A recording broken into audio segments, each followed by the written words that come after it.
Good morning, everybody. I'm going to talk to you this morning quickly about me and my IBS.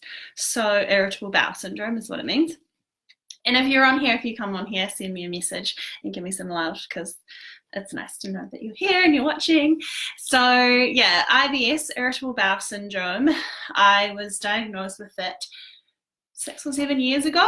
Well, that's when my journey kind of started with it. And it was when I was down in uni and living kind of like a fairly averagely uni style lifestyle, not overly healthy and not 100% happy either. And really, so it started with some physical symptoms. I was getting really like stabbing abdominal pain and disruptive digestion. And then it actually ended up me going to hospital a couple of times because me and my flatmates weren't really sure what was going on, and turns out it was just some intense like abdominal pain. And then I was diagnosed with IBS at uni by a GP and prescribed some painkillers that would help. And actually, fortunately as well, there was mention of my diet, and that was sort of the main thing that I focused on. I had some advice that I start doing the low FODMAP diet. Now, many of you that have anything to do with IBS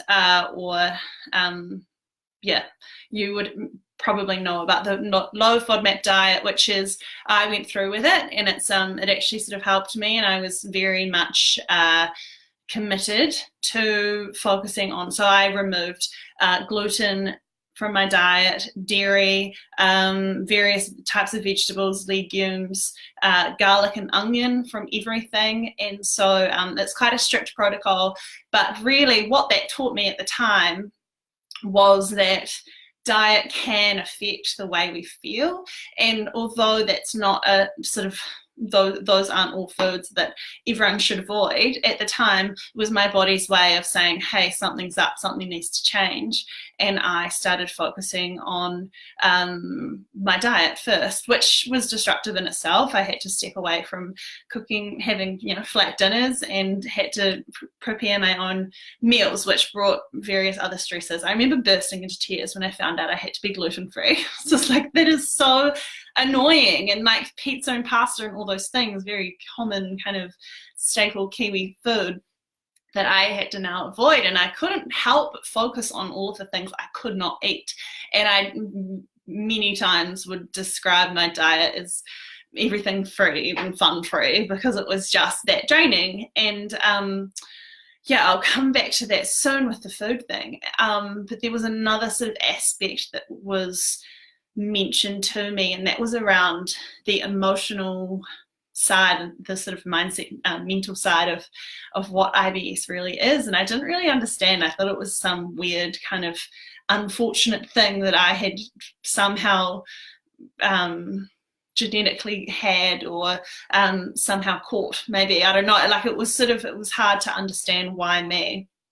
And what I've learned sort of now throughout my journey with physical digestive issues is that a lot of it is related to our emotions and to our stress levels. And I never described myself as a stressed person until I really understood what that was. It wasn't necessarily that I was, under pressure, under, deadlines and things like that. But it was more so sort of the undercurrent of stress and anxiety. I developed a lot of social anxiety, particularly through my uni years. And that was paying a lot of a toll on my body. And so it was this realization of the mind-body connection, really. And my body was saying, hey, wait a second, there's something that needs to change here. And I was getting these upset digestive symptoms and tummy that I never realized had anything to do with one another. And then, of course, when you are feeling unhappy, or you are feeling like you're unsettled, or basically that your body is in fight or flight mode, which is, the stress response, then sure, your digestive system is going to be upset as well, because if it's not safe in your environment, then it's not safe to be digesting food. So those were some really big lessons for me when I started on this this IBS journey, which, by the way, is very, very common. I found myself talking about it a lot recently, which is why I actually wanted to come and talk about it, because yeah, it's sort of one of these grey area topics that it's kind of diet related. It's also very much emotion and stress related too. And so once you start to shine a light on that for you and what's showing up in your life, and what it was for me, I started to realize that actually my health is in my own hands and I can make different choices. And instead of thinking, oh, like, how unlucky am I that I can't eat all of these things, and that, you know, I must be sick, I must be victim to this IBS thing, whereas in actual fact it's actually usually a doctor or a GP's response to, oh, well, we can tell that, you know, you're having some physical digestive symptoms, it's not so good, maybe here we can focus on these certain things. If you get a pretty maybe slightly more integrative doctor that is able to consider the diet and consider your stress levels and things like that. As I say, I was also prescribed painkillers. Like paracetamol was actually the prescription at the time, because the doctor didn't really know what else.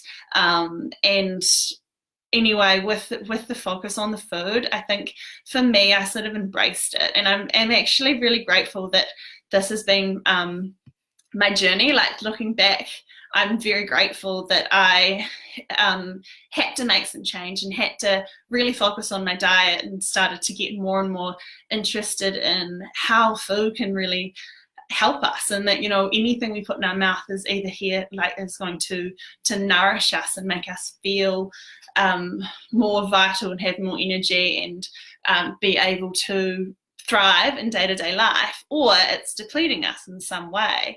And at the same time, focusing more on how we're feeling, how we're showing up, and how our environment is for us. So what is our lifestyle? How do we spend our days? And maybe what are the triggers that stress us out, whether that is in a social setting. So, you know, anxiety, overthinking things. For me, it was reanalyzing everything that people said, or that I said as well. It's like, oh, I said this and then that happened, and oh, I should never have said that. And I would wake up every morning having this intense dread, intense anxiety, and that manifested in my body.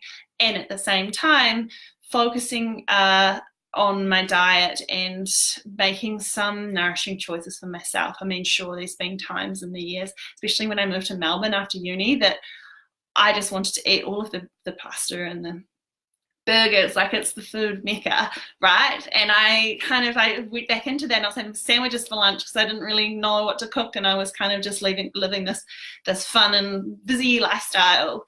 And again, kind of brought it back and was sort of like, okay, well, I know that these types of foods makes me feel pretty crap, and I know that it's an action, it's a task of self-care to look out for myself and realize that. And I mean, I'm not low FODMAP now. I eat garlic and onion and all those things, not all of the things, because I'm still gluten and dairy free, and have to be pretty careful around legumes and stuff. And to be honest, those are pretty common types of foods that can trigger irritation or inflammation in the body as well. So whether or not that's something to look out for yourself. I know for me, when I eat gluten, it tastes delicious at the time, but it has like long-lasting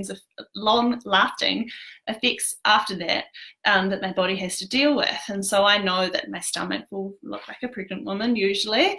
It'll be distended, and I'll have some digestive abdominal pains, as well as a few days really of kind of disrupted digestion.